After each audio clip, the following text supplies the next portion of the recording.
नमस्कार दोस्तों, मैं दिव्यांशी और एक बार फिर हाजिर हूँ एसबीटी न्यूज की खास खबरों के साथ। पेश है आज 17 सितंबर 2025 बुधवार शाम 7:15 राजस्थान की बड़ी खबरें। प्रधानमंत्री नरेंद्र मोदी अपने 75वें जन्मदिन पर बुधवार को एमपी के बदनावर तहसील के भैंसोला गांव में पीएम मित्र पार्क की आधारशिला रखी और साथ ही राष्ट्रीय पोषण पखवाड़ा के लिए सिंगल क्लिक पर राशि ट्रांसफर की। पीएम ने कहा कि आप जो भी खरीदे वो देश में ही बना होना चाहिए, उसमें पसीना किसी देशवासी का होना चाहिए। हम दिवाली की मूर्तियां, सजावट का सामान, टीवी, फ्रिज खरीदते समय देखें कि देश में बना है कि नहीं। पीएम ने कहा कि नवरात्र के पहले दिन से जीएसटी की दरें कम हो रही है और तब स्वदेशी चीजें खरीदकर इसका फायदा उठाना है। हर दुकान पर बोर्ड हो, गर्व से कहो ये स्वदेशी है। सुप्रीम कोर्ट ने वायु गुणवत्ता प्रबंधन आयोग और राज्य प्रदूषण नियंत्रण बोर्डों से कहा है कि वे वायु प्रदूषण रोकने के लिए बैठक करके विचार विमर्श करें एवं योजना बनाएं। कोर्ट ने वायु प्रदूषण रोकने संबंधी उपायों पर वायु गुणवत्ता प्रबंधन आयोग से 3 सप्ताह के भीतर रिपोर्ट मांगी है। इसके अलावा सुप्रीम कोर्ट ने प्रदूषण नियंत्रण बोर्डों में खाली पदों को लेकर राज्यों पर नाखुशी जाहिर की है। उत्तर प्रदेश, हरियाणा, राजस्थान और पंजाब को 3 माह के भीतर इन्हें भरने का आदेश दिया। जयपुर के सांगानेर सदर पुलिस थाना पुलिस ने 81,75,000 रुपए की साइबर धोखाधड़ी का एक मामला दर्ज किया है। पीड़ित ने पुलिस को बताया है कि उसके मोबाइल पर व्हाट्सएप एक ग्रुप से उसे जोड़ा गया है, जिसके बाद ग्रुप में आए एक लिंक पर उसे क्लिक करने के बाद उसे ट्रेंडिंग ऐप डाउनलोड कराई गई और पैसा डबल होने की गारंटी के साथ उसका पैसा लगाया गया। पीड़ित की शिकायत पर सांगानेर सदर थाना पुलिस ने अज्ञात लोगों के खिलाफ आईटी एक्ट की कई धाराओं में एफआईआर दर्ज की है। राजस्थान में ऊर्जा उत्पादन क्षमता को नई ऊंचाइयों तक पहुंचाने के लिए केंद्र सरकार ने एक बड़ा निर्णय लिया है।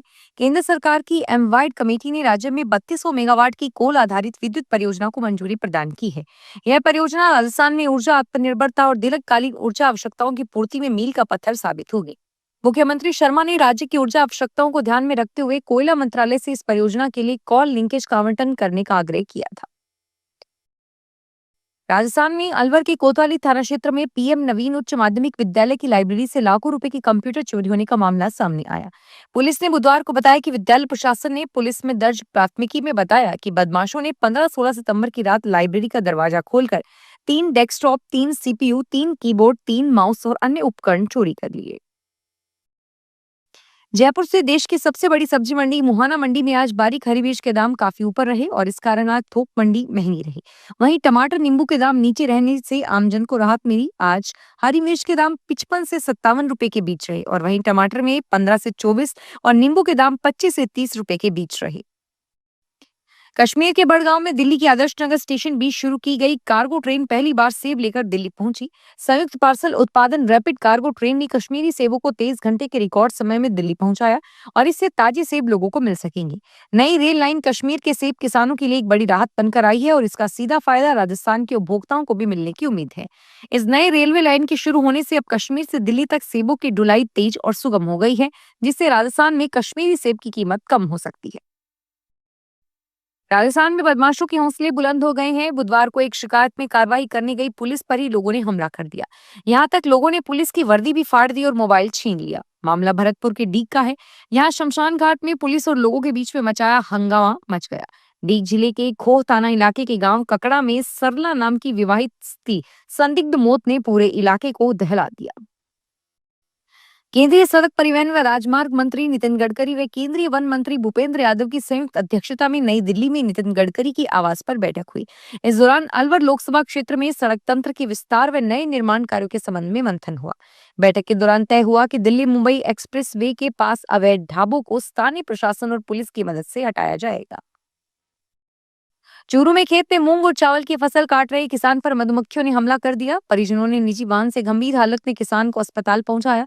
डॉक्टर्स और नर्सिंग स्टाफ ने उनका इलाज किया। हालत गंभीर होने पर प्राथमिक इलाज के बाद उन्हें आईसीयू में भर्ती किया गया है।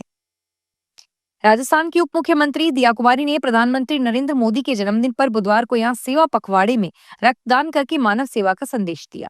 मोदी के जन्मदिन के अवसर पर आज से सेवा पखवाड़े की शुरुआत हुई और उसके तहत जयपुर के विद्याधर नगर क्षेत्र में रक्तदान शिविर का आयोजन हुआ, जिसमें दिया कुमारी ने भाग लिया और रक्तदान करके लोगों को प्रेरित किया।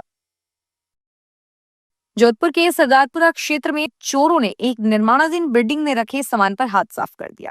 सरदारपुरा थाने में रिपोर्ट मिली कि 12वीं रेजिडेंसी रोड सरदारपुरा निवासी बिकुल पुत्र राजकुमार ने 12वीं रात चौराही सरदारपुरा में एक निर्माणाधीन बिल्डिंग में उसको इलेक्ट्रॉनिक का सामान चोरी हुआ है।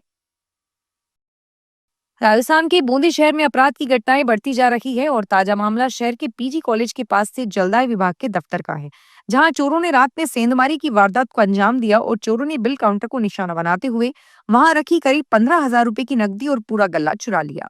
यह घटना तब सामने आई जब सुबह कर्मचारी दफ्तर पहुंचे और उन्होंने देखा कि बिल काउंटर टूटा हुआ है और गल्ला गायब है। यह नजारा देखकर कर्मचारियों ने तुरंत इसकी सूचना पुलिस को दी। हिमाचल प्रदेश के मंडी में यज्ञ दिवस पर विश्व शांति और प्राकृतिक आपदाओं को रोकने के लिए हवन का आयोजन हुआ। इसमें नेता प्रतिपक्ष जयराम ठाकुर और मंडी की सांसद कंगना रनौत विशेष तौर पर उपस्थित रहीं। कंगना रनौत ने एक वीडियो जारी करके कहा कि इस यज्ञ का उद्देश्य प्रदेशवासियों की सुरक्षा, शांति और समृद्धि है। उन्होंने कहा कि जगत गुरु त्रिपुरा पीठाधीश्वर श्री श्री 1008 श्री हरि ओम महाराज ने इस महायज्ञ का आह्वान किया है। अजमेर नगर निगम प्रशासन की ओर से घर घर कचरा संग्रहण अभियान में मनमर्जी से कटौती करने से नाराज ठेकेदार ने सफाई श्रमिकों के साथ कलेक्टर पर प्रदर्शन किया और जिला कलेक्टर को ज्ञापन सौंपा। ठेकेदार का कहना है कि जब तक भुगतान नहीं किया जाएगा कार्य बंद रहेगा। ठेकेदार ने बताया कि अजमेर नगर निगम के अंतर्गत उस क्षेत्र के घर घर कचरा संग्रहण की स्वीकृति निविदा में शर्तों के अनुसार कार्य किया जा रहा है। फिलहाल इस बुलेटिन में इतना ही और फिर हाजिर होंगे तमाम बड़ी खबरों के साथ। धन्यवाद।